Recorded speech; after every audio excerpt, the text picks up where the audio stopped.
Greetings, John O'Toole, kicking out another quickies. So, one of my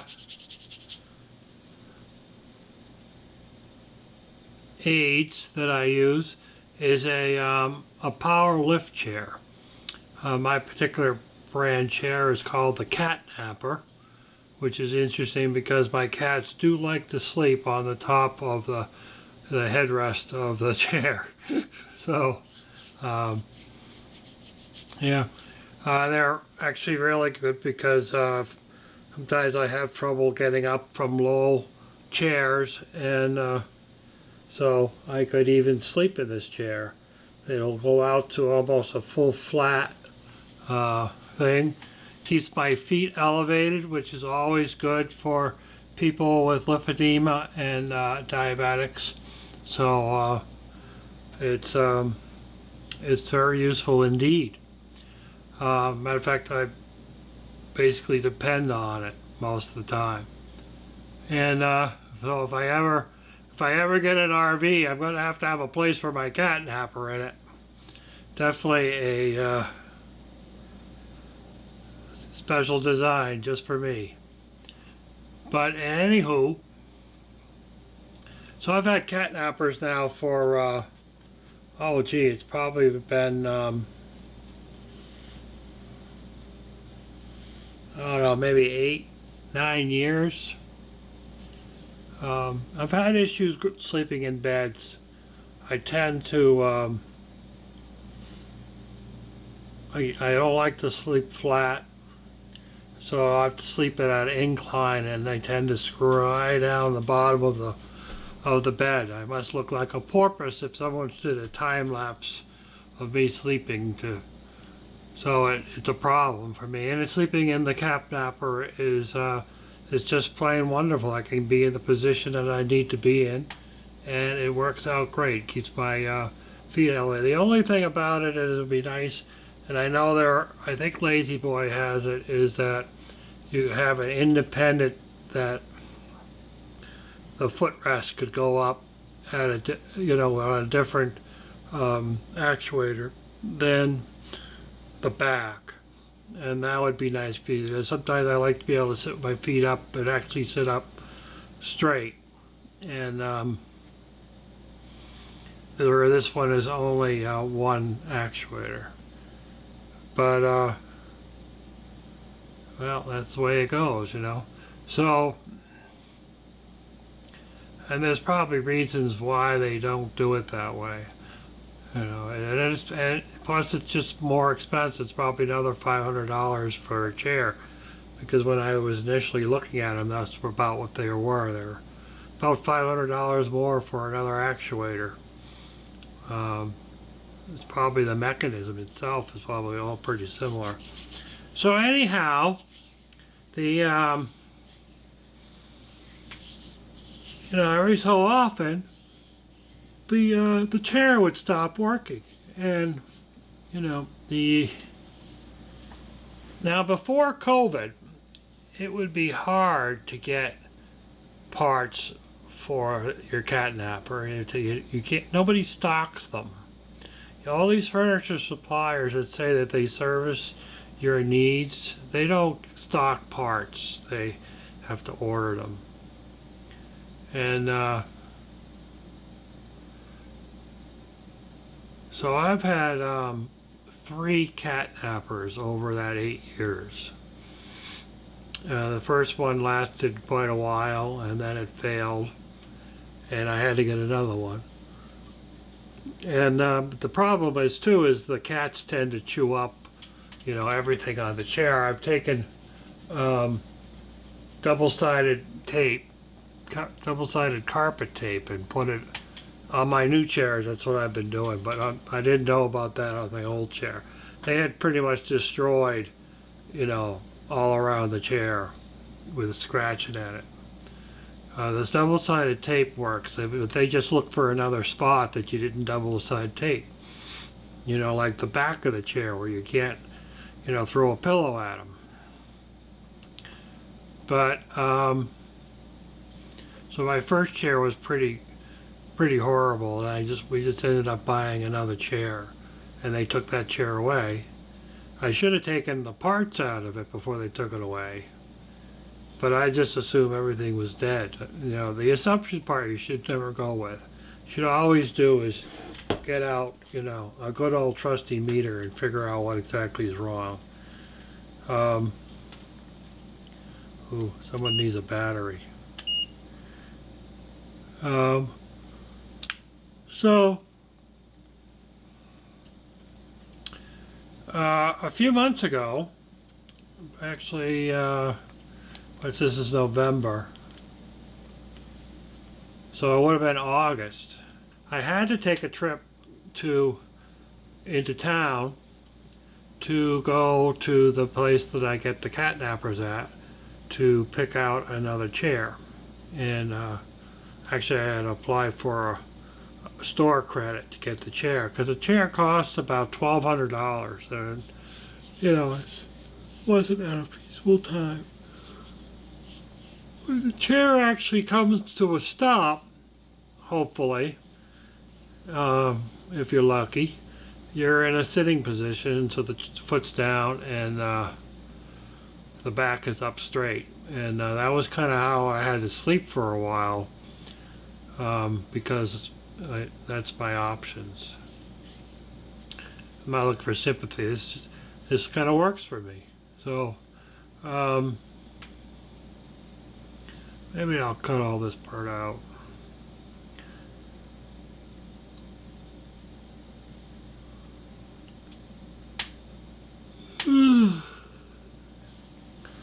So I want to try to troubleshoot the parts. So I ended up buying a new chair because my old chair had failed, and because of COVID, you know, basically what everybody kind of says to you when you kind of call and ask for assistance or service or having them order you something, they'll say, because of COVID, we are allowed to provide you with the most crappiest service available because you are desperate for our help, so we can do whatever we want to you. And that's what you get. You either order from Amazon and hope for what you get is going to work, or you go back to your local providers and they say to you, because of COVID, we are allowed to provide you with the crappiest service that you can have, and you are going to love us for it. But on the other hand, I was able to buy a new chair, and they got it to me in less than 5 days or something. I wanted to have my daughters pick it up, but they didn't want to pick it up in the truck that they have and hustle it into the house. So we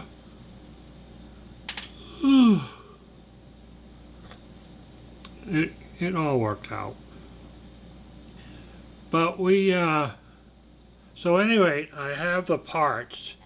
I loaned my meter out to somebody, and then it took a while to get it back.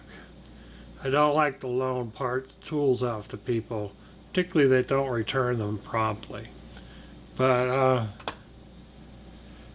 and I actually only have one meter in the house, I'm pretty sure. So I have one out in the car. So basically the catnapper, basically any lift chair is basically 3 parts. The first part is what they call is the motor. Now the rest of us out there in new age, in technical land, and particularly solar trackers or anything else, we call it an actuator. They call it a motor. Technically it is kind of a motor, but for some reason the real name is an actuator. If you say actuator, everyone knows what you're talking about.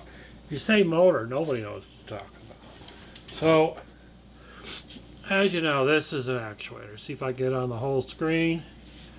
There's the motor right there, and then it goes into like a corkscrew and drives this part up. to move the chair back and forth. If you're doing a solar tracker, this is what moves your solar tracker. And I'm sure there's a lot of other cool things you can come up with that I can't really think of. What's unique about this one is it comes with two plugs that are designed to work with the chair. One plug goes to the remote control, and the other one goes to your power source, which I imagine this 2-blade one is your power source. Yeah, and then the 5-blade is for the controller. So I wanted to see if I could figure out what parts are bad. Now they want this motor back. This motor was warranted for like 5 years or something. So this was covered under warranty, and I think it's like around $220 or $250 if you find the part. And you want to match your model number. Now this doesn't say catnapper on it. It's just called linear actuator. And it's an LMD 6208D. Maximum load 6,000 N, whatever that means. And the stroke is 220 millimeters. And the speed is 6 millimeters per second. There are times when I wish it was a lot faster. It's a 24 volt DC, 4.5 amp.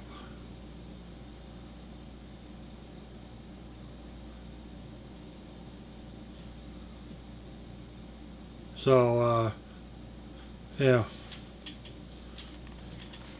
So that's the actuator. And the symptoms was that it would, well, of course it would start, it started to move slow. And eventually stop completely. So the rest of it is this mess. So this consists of, uh-oh, I hope that was attached to something. Yeah.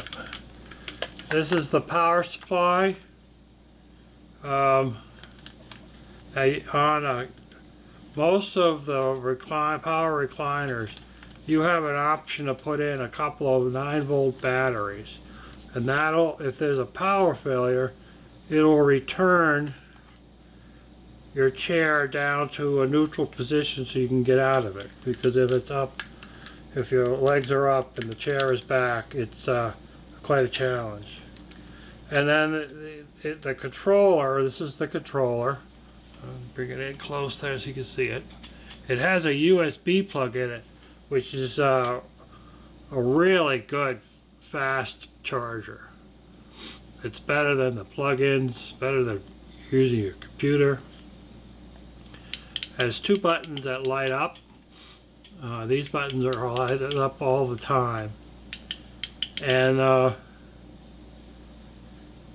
so when the chair stopped working, these went out. And the lady on the phone said, well, my 25 years of experience, I think it's the controller. I think it's the switch. I'm going, it's not the switch. See, that's what I think it is. What it probably is this. This thing probably doesn't produce power anymore. So, now I had put all kinds of tape on all the connectors so they wouldn't come apart. So we'll have to figure out how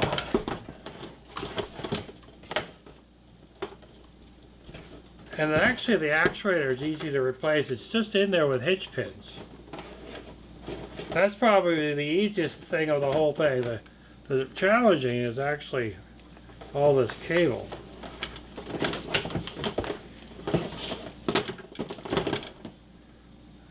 So this is the part that attaches to the power cord.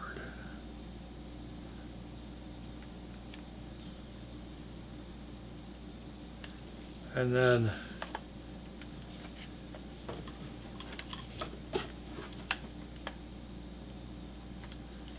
this is the 2-pin plug that goes to the actuator. And then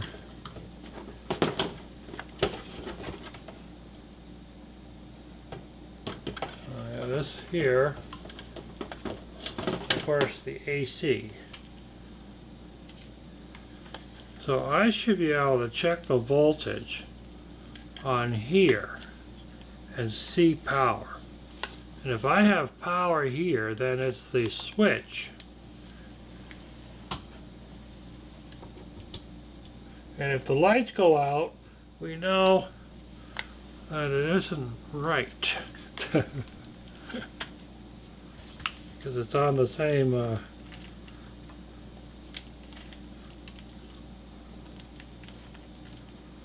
alright.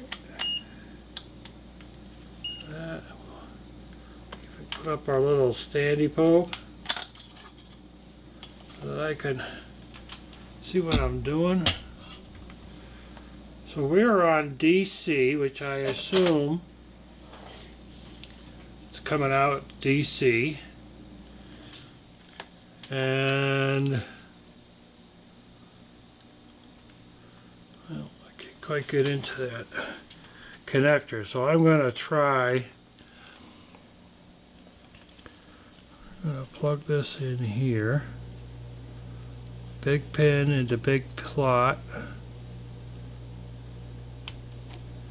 Now we're going to bring it out a little bit. It's enough to get my lead in there. So one side,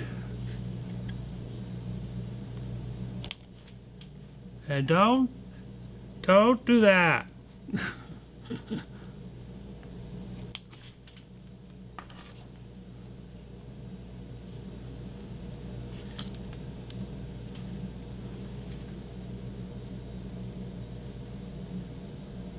The little pin is a little pin. So I have 29 volts coming out of the power pack.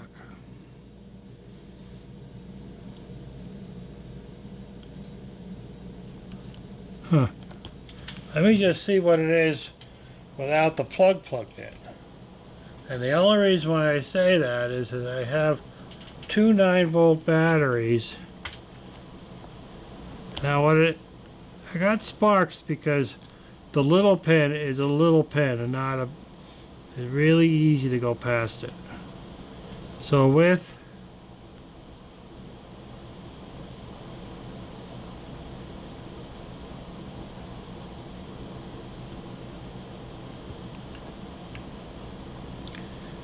the unplugged, I have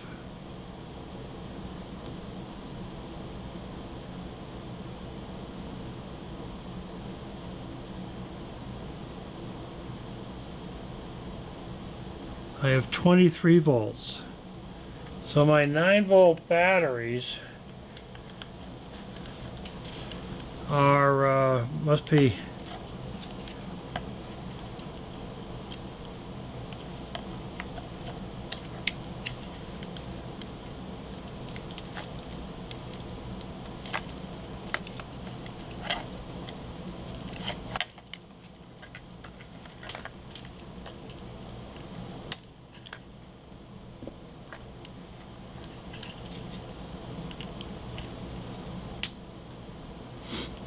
okay. So now let's see what we have. Now this is very peculiar because it says I have 22 volts on the plug with no 9-volt battery, and it's not plugged into the wall, which is kind of strange. Anybody out there think this is strange?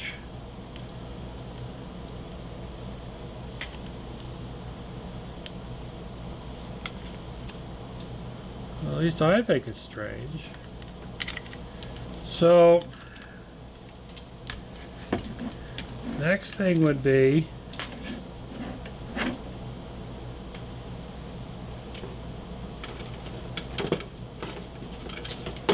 plug in the controller.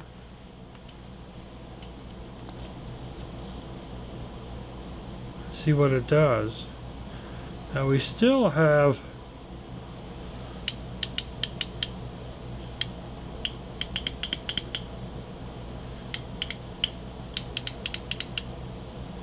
so we have nothing. And if we plug in, now maybe there's a coil or a capacitor in there, and that's giving us a false voltage.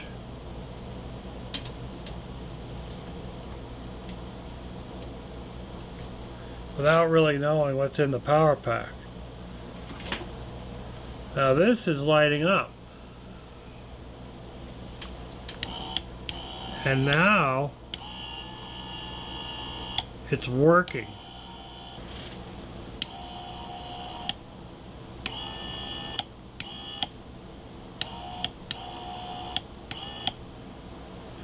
So that's interesting.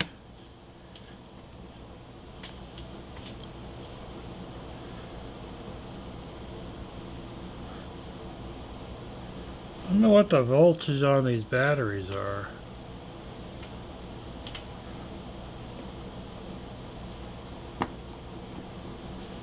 9-volt batteries.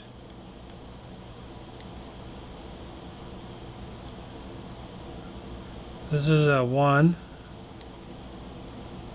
This is 1.6. So these should be 9 volts.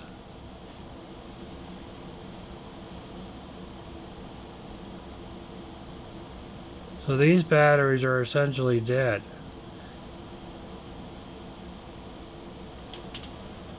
It's definitely kind of weird.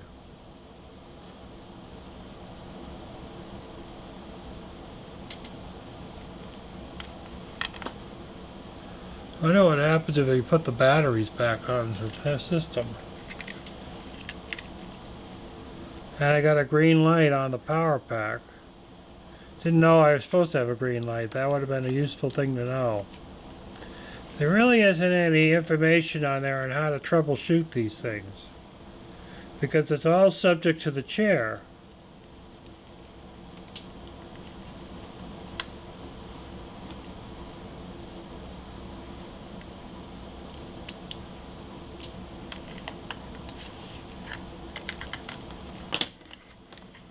So everything is still lit up.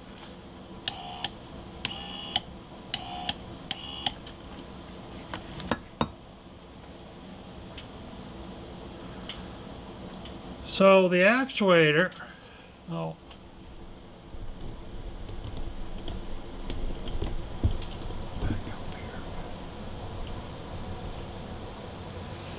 So the actuator is good. So we've proven that it's good. The last thing I'm going to do is give it back to them. They want the serial number label so they can send that back for credit.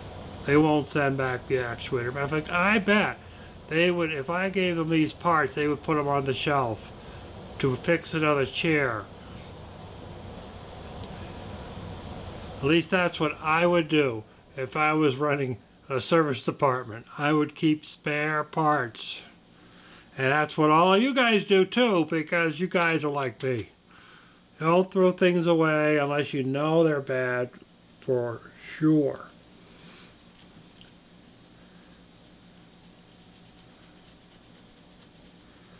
So I guess what I should do is I should try to get another one of these power packs. I know these batteries are dead, so they're not much use. They got 1 volt on both of them. So that is pretty awesome. And it doesn't prove anything. My guess is the power supply is the problem.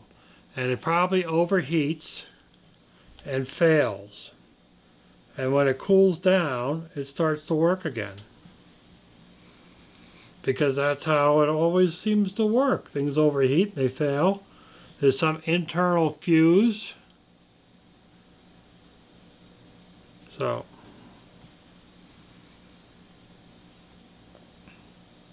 thank you for joining me at Troubleshooting a Catnap Chair Power Cord Chip.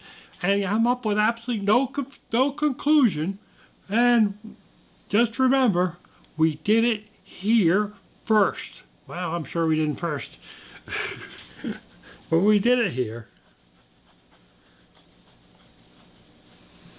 But you know, if you see online somewhere a lift chair that's broken, chances are it's broken because of the actuator's not running.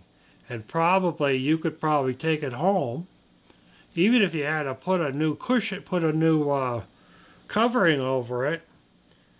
You know, they make great easy chairs. They're better than those things with those stupid handles or the thumb button thingies that spring up your. These are much better. And you're bound to see lift chairs that people have bought and they can't get them repaired because the person they bought it from doesn't do service. And it's a great thing for elderly. If you have somebody who has difficulty standing, particularly standing from a chair, it's a great thing to have in the house for them, even if they only come to visit once a month.